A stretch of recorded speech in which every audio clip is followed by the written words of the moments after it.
I put a bad bitch up in her place. If she thinks she the shit, then I'm bursting her bubble. I am a dog off the leash. If I see a bone I want, I go and get it. Fuck a muzzle. What's poppin'? Welcome back to another episode of Cheat Code. It's your boy Kwaejo, and you know what we do on this show. I provide y'all with the cheat codes. Today I want to talk about building the best version of yourselves. You know, we don't waste too much time, we get straight into it. But before we do that, make sure y'all follow me on our social media. Kwaejo, Body by Quay, and Cheat Code Game on all social media platforms, alright? Now, without further ado, I want to talk about building the best version of yourself. And my goal, with this conversation is to work on your confidence. A lot of people, when they lack confidence, it's because, either they don't truly love themselves or because, they're lacking in the area where they're not, successful, like superseding in a specific area. Let me break it down to a practical for you. Let's say Albert Einstein, okay? Albert Einstein was smart, right? He was a quiet kid. If you know about Albert Einstein, he was a quiet kid, but he was smart, okay? Now, he obviously excelled in the academic area because he was smart. So that was his thing, okay? So now this is an example I always try to use. If you told Albert Einstein that he was dumb, do you think that would affect him? No, because he's smart, right? He's confident, right? So, and that confidence, like, he might be a shy kid. Like, if you know about him, he was shy. He didn't talk too much. They thought something was wrong with him. But I use that to say that when you excel in a specific certain area in your life, in something, anything, it doesn't matter what it is, that's where you start to build your confidence. When you want to know how can I build my confidence, you have to love yourself. You have to love something that you do that you know that you're really good in, okay? And then that builds your confidence in that one specific aspect, but then it starts to carry on into other aspects of your life, okay? That's a practical that you can start right now today when this video is done. What do you like? What do you love? Do that, flourish in that, excel in that. Okay, that's your thing, right? And then I don't know how the universe does it. Take it up with a higher power, take it up with God. You know what I'm saying? I don't know how it does it, but the universe starts to work where when you start excelling and being more confident and loving yourself and doing your best in that certain area, it excels to other aspects of your life. I'm gonna give you an example. For me personally, I grew up never really getting female attention. Believe it or not, as sexy as I am, I grew up never really getting female attention, and I was cool with that. Even today, if I never got female attention, I'd be cool with that because it happened for so long. I accepted it. Okay. When I grew up amongst my friends, I grew up poor, right? I grew up in a women's shelter, number one. Moved around a little bit, and then moved into government income housing. I never had name brand clothes and stuff like that. We were shopping at Salvation Army and Goodwill and places like that, while other kids were going to Nike, and getting name brand stuff. My stuff was coming from the Salvation Army, something that somebody else passed me down. That was my reality, okay? That's just what I had to live with. That's just what it was. Single mom, 4 of us, saw dad on the weekends. That was just the situation. So at a very early age, I accepted it for what it was. I don't remember complaining too much. I'm just like, yo, this is what it is, and this is my reality. My friends were the ones that, females liked. They were the ones that had the fresh kicks, whose parents gave them money and stuff like that. That was not me. But I was okay with that. I was cool with it. So I grew up not getting female attention, and I was cool with that. But one thing I knew about myself was, in the house that my mother raised us in, she taught us about love. She taught us about being the best version of yourself. She taught us about being confident. She taught us about, not, seeking approval of other people. So I never really needed that in the first place. So I was always, I'm saying excelling in something leads to confidence, but my confidence in myself was the thing that I excelled in that led to my confidence. You get what I'm saying? So that was my thing right there. I just grew up with knowledge of self, and I understood, a mother that had a home that provided love, and my mom was always there. My mom was a single mom, and she didn't work, so she was there all the time with us. So I never really I never really seeked attention and approval, and felt like I was neglected. That was never my reality. So I was good in that specific area, right? But that area, just me being good in that area transpired to other areas of my life. And when I stepped outside, I was confident. Okay, I wasn't intimidated by the fact that females didn't find me that attractive. I wasn't. It didn't bother me too much that people made fun of me for not having name brand clothes, or having the newest stuff. That didn't bother me. It was like trying to attack somebody with rocks and they're wearing a shield armor. I was like, all right, just let me know when you're done so we can continue. Like if you need time to make the joke, just I'll be here. Like let me know, like type shit. That's kind of how I grew up, right?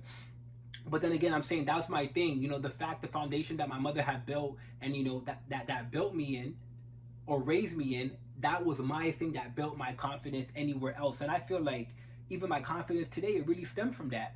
Okay. Um, um, Music. When it comes to music, when it comes to I play instruments.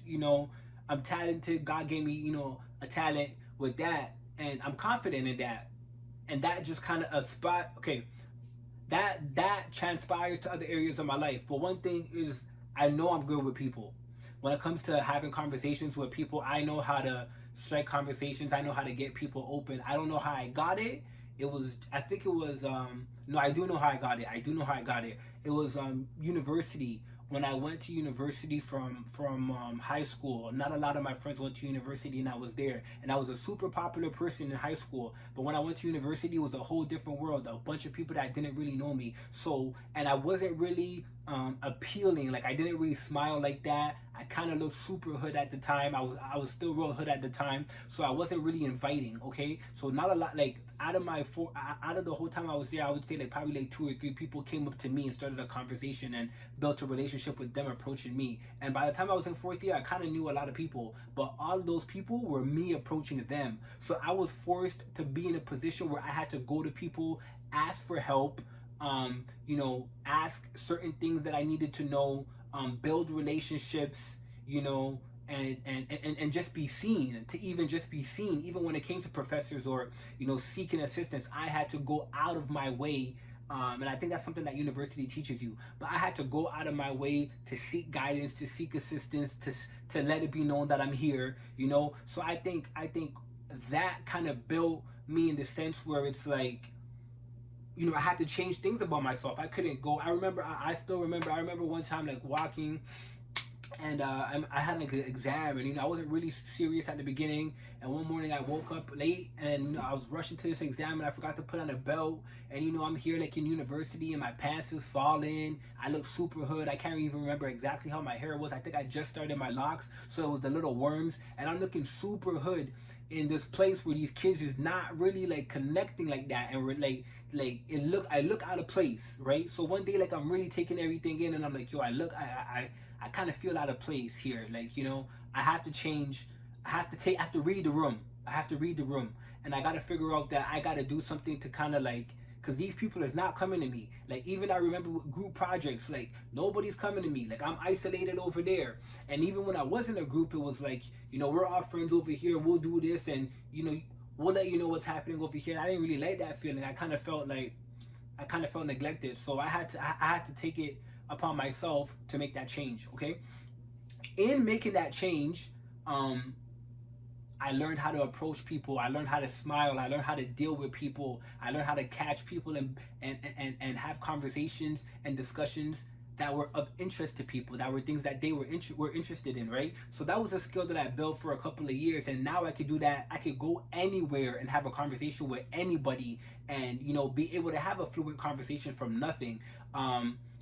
Just because of those skills that I brought up, right? So I walk into buildings, and I walk into rooms, and I walk into certain areas super confident with my head up, because I know that like, yo, I could start a conversation right now. And by the end of the conversation, you will like me. Like, you will be intrigued by the conversation that I have. So me knowing that, I walk into the room with my head extra high, right? But when you're not good at nothing, when you don't have something that you're passionate about, when you think like you're bad at everything, you don't like a bunch of things about you, it's hard for you to be confident. When you see somebody that's that's lacking confidence, you know right away. Somebody who's confident Like I said, I've never really been not confident, but I would imagine that somebody who's been not confident before and has come to a place of confidence, they would understand when they see somebody else, you know, the reasons for that lack of confidence, right? And although I've never had that, I understand it right away. I'm like, yo, this person doesn't love themselves. There's something about themselves that they don't love.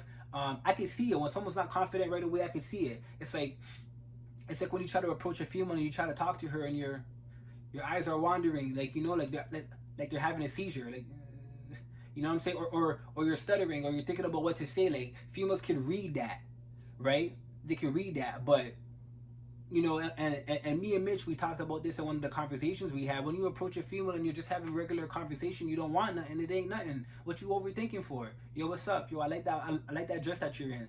Where'd you get that? You know what I'm saying? Oh, da da da da. She's gonna say this and that. And you just build a regular conversation. It's just a regular female. You know, you're doing too much thinking. But that confidence comes from you not thinking that, you know, you're of value or of the same level to have a conversation with her, or that she might not find you interesting because, you know, you're putting her on a pedestal and thinking that, you know, the type of guys that talk to her are way beyond where you're at. But don't do that to yourself. Why are you sabotaging yourself? Why? Because, you know, you're setting yourself up for failure before you even started. If she doesn't see the value in it, that's her loss. You know, you are who you say you are.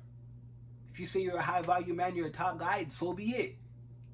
You know, I know there's I know there's criteria for high value men, but I mean, it's all subjective. If you tell yourself you're a high value man and you meet the criteria and the female doesn't see it, it is what it is. You get what I'm saying? You don't need to subscribe to other people's, you know, other people's criteria and other people's standards of what something needs to be. Like, love yourself, do something, be super confident in that, and it'll propel into other areas of your life. You know, certain young men pick up fitness and pick up the gym because they lack confidence a lot of times, right? And where that comes in and where that builds their confidence is they found something that they want to work on, which is themselves, and they want to build something. They go and they build themselves. So every day when they look in the mirror or when they see themselves, it's like, yo, I did this. You know, that they take pride in that. They look in the mirror, they realize I was at a certain level in my life. You know, I was at a certain level with my physique, with my fitness, and I built something. So there's pride in that. If I could do that with this, I could do that with something else. And without them even knowing, whether they know it or not, they wear it. It shows. It's like wearing a hat, walking out and stepping a hat. If I walk outside and I wear a hat, I step out with a hat, you're going to see the hat, right? You're going to see the hat. So that to say, build yourself. You know, if you want to be confident, if you want to raise your level of confidence, if you want to go out and you want people to see it, you want to be able to talk to anybody, you want people to feel that energetic, you know, vibe that you want to give off, but you're not at the moment, build yourself first. Because if you build yourself, it will show regardless.